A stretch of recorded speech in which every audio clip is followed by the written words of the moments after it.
go. Test 1, 2, 3. Microphone check 1, 2, 3. We're back again, guys. You hear it in the background. We're at the Moneyball Tip-Off Classic. First game underway in the second half. We have Grand Ledge up 57-30 versus Detroit Leadership Academy. We're trying to figure out who the player of the game may be. I got Keys to the New Crib Tate here with Coach's Culture, and got a very, very special guest, Mr. Officer, Coach, influencer, father figure, all these type of things. Mr.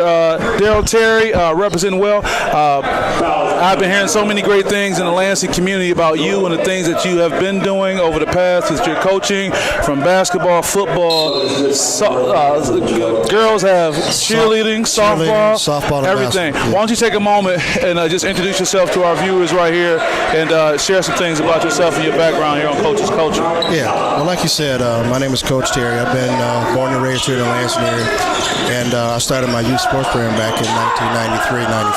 Okay. And the young man to my left was on my first basketball. This guy right here was on there? Yeah, he was. And these were the Terriers? He was the LA Terriers, yeah. Okay. We were loaded then. Oh, wow. Him, and we had Kuthin, we had my two boys that played as well. So the evolution and the inspiration came because actually we were part of the Lansing Warriors at one point. Okay.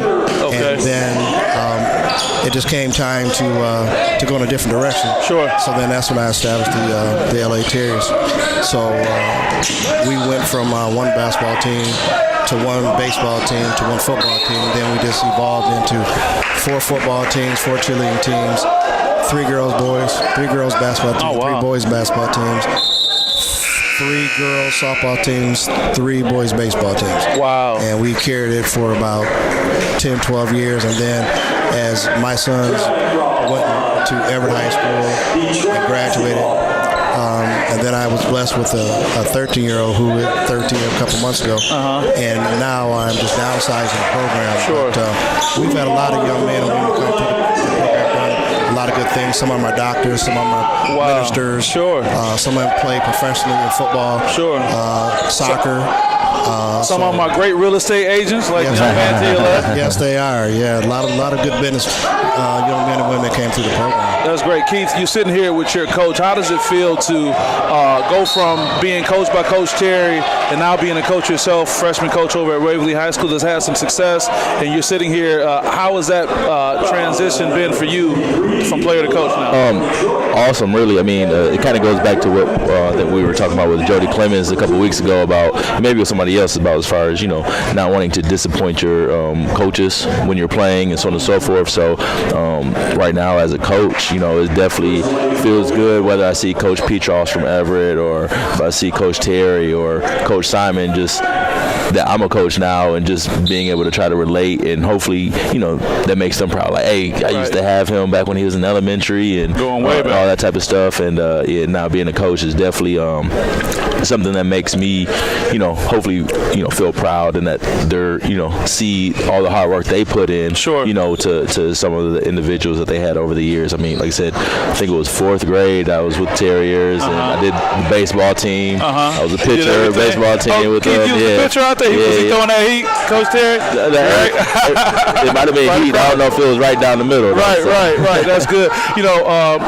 Coach Terry, we talked, offline before about coaching tree, and you had mentioned coaching tree, and you started going on and naming all the great coaches. Coach Rick Noda over at Potterville came through you, some other young men.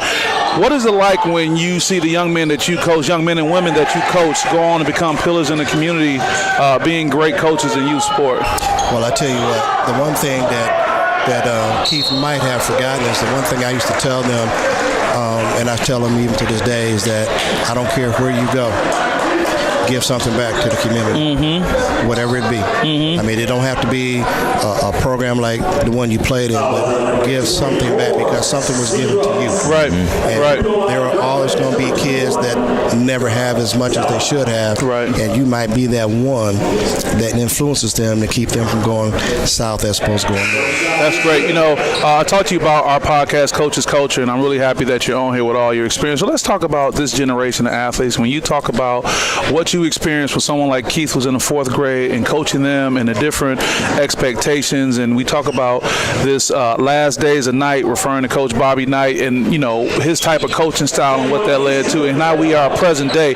So talk about the difference between coaching now and the generation of athletes that you have, or I should say coaching then and the generation of athletes you have now. Well, first, before I get into that, I want to say that I was also blessed with very good coaches coming up myself. Okay. My uncle, James Thomas Keaton II, Carl Roberts, Al Chico McFadden. So I had all of those gentlemen to look forward to help mentor me and give us an opportunity to get out there and play. So, but when I look back at the time I came through and the time that I coached and the time that we're here now, for me, I think the biggest part is, for me, the difference is that kids are going to be the same. Because they're born the same way. Sure. Every day. Sure. The difference being is the lack of discipline from the home. Okay.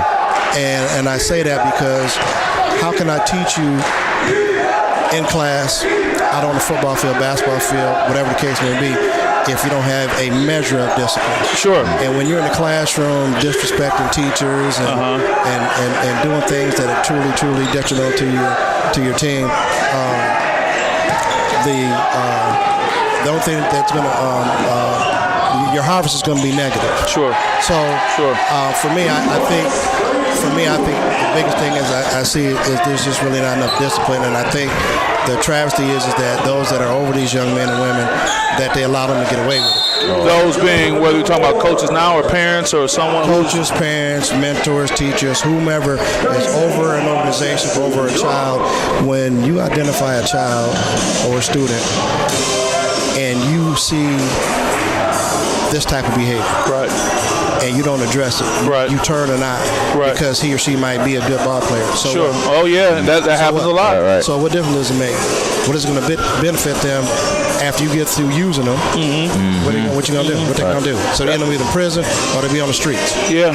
So I think discipline is the biggest thing, and you cannot teach without discipline. Cannot teach, so you got to start with that. Yep. So Keith, you're sitting here with your former coach. You know, talk about some things you may remember from those Terrier days, or things that just bring back memories that have stayed with you up until this point in your role coaching now too. Honestly, hard work. You know, I thought it was just being someone that always wanted to be an entrepreneur, with me being a realtor and everything like that. Now, it was amazing just back then with the Terriers, from the apparel to the selling concession stuff and just doing the whole organization. You had them hustling like that, Coach Terry? I'm going to be humble here and just say that we had a nice run. You had a nice run. Yeah. That's the humble way of saying it. I mean, as a businessman, as an entrepreneur, you see things, and it's really not a whole lot of things that are different out there. So, you know, not that you copycat anything, but you have your own version. And I was always thinking ahead, you know, without sounding arrogant or boastful. We were the best dressed. You were the best dressed, without question. So that drew a certain level of attraction based on your appearance. No question. Can you talk about that? Go ahead, that brought a presence too. You know, like that brought a presence when you see everyone having the LA Terrier shirts on and all those things. So I think that really, you know, brought a presence, whether it was the parents in the stands, the kids, or whatever. So I think that really just helped let everyone know, like, we're here. You know what I mean? So we touched on something. Let me get to you Terriers guys on this. So I would assume that people probably came up to you in the community, both player and coach, saying, hey, I see you guys, you look good, I want to be a part of that. So can we say appearance plays a significant role in bringing people in? Appearance plays a role, but atmosphere, I think, is the biggest attraction. Talk about that, Coach. Well, when you're a coach, as I have been, as I still do, as Keith was doing, you want the atmosphere to be conducive to those that you are going to teach, and you want the parents to come in and be a part of it. So if the atmosphere is not conducive to the setting that you were putting together, then nobody wants to come participate in that. Right. So it's just like, let's say Gain dish detergent or washing detergent. Well, it's a good product, so that's why it sells. Sure. So if you have a good product, then people are going to come buy it. I feel you. People will come to it. So that for me, I think is the biggest attraction. We talk about on our Coach's Culture podcast, how we can be a reservoir of information, which is why I had to take advantage of you coming over here to share. What can you tell a relatively new coach, not necessarily a young person, but someone who's new in coaching? What advice would you give if they sat at your feet and say, Coach Terry, I've heard about the great things you've accomplished in this Lansing community and how your young people have gone on. What are a few things you would share with them starting out right now?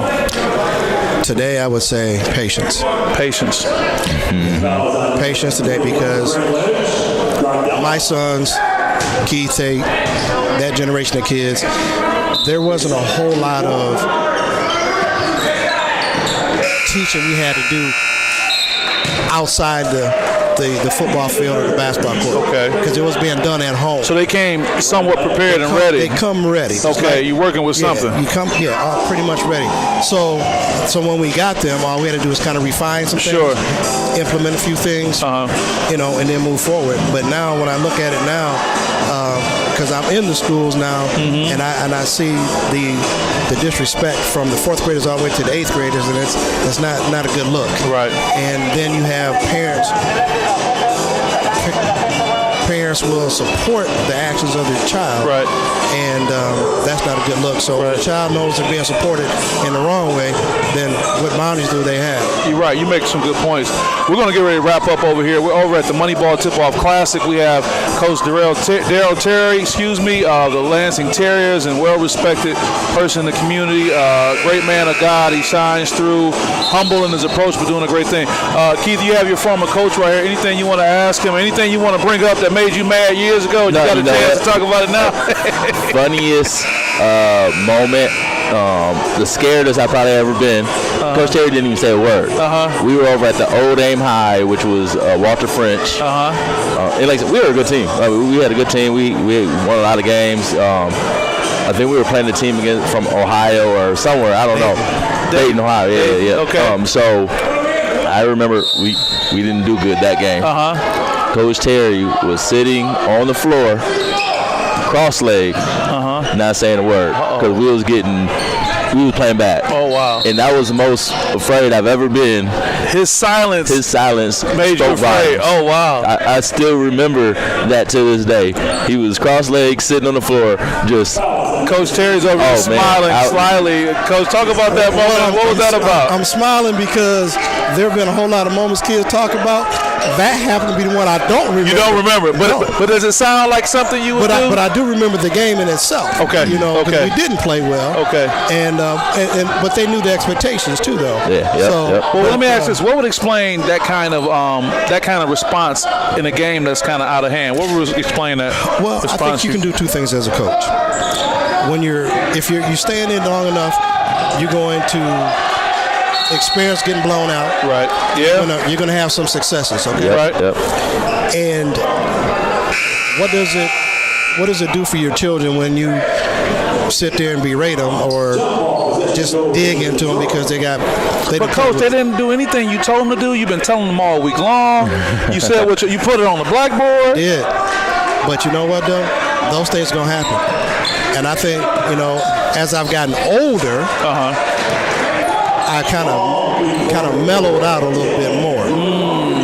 More of a teacher. Sure. Even though I taught then, right. But I was, Yeah, sure.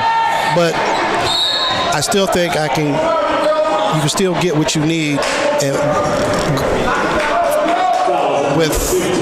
going through different venues, so to speak. Okay, going through different pieces. So it doesn't always have to be Bobby Knight.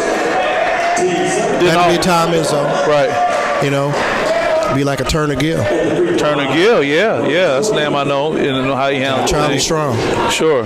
Is that let me throw another name out there, Herman Edwards. And a Herm. Herm Edwards with the approach. Yeah. Well, that speaks to where you are with it. Well, as we wrap up, is there anything you want to share to the Moneyball community? We're out here at the Moneyball Tip-Off Classic, to any of your athletes who may come across this interview, or just any young people or young coaches out there in general. Anything you want to share? What I want to say is that there will always be kids born in the Lansing area. And to the parents, those children need your support. The children need your support. They need your support. They don't need you out there taking off your shirt, acting like you want to fight, bringing guns, bringing alcohol, marijuana around those kids. Right. They don't need that. Right. Okay. So, and I want to say to Coach Tate to my left over here that good things are ahead of you, and I really believe that. Appreciate it. But stay the course, because every day not going to be sunshine. Yeah. And you just have to stay the course. Yeah, absolutely. And the one thing that I took away from all of my years, and as I wind down, when I do run into some of my former players, they come up to me and they hug me. They give you a big hug. Big hug. Yeah. And they tell me they love me. Wow. And he's over there with Tyler Wise. Uh-huh. Yeah. Assistant coach at Waverly High School. Yeah, Tyler used to play football, basketball, and baseball for me. He was an athlete in his own right.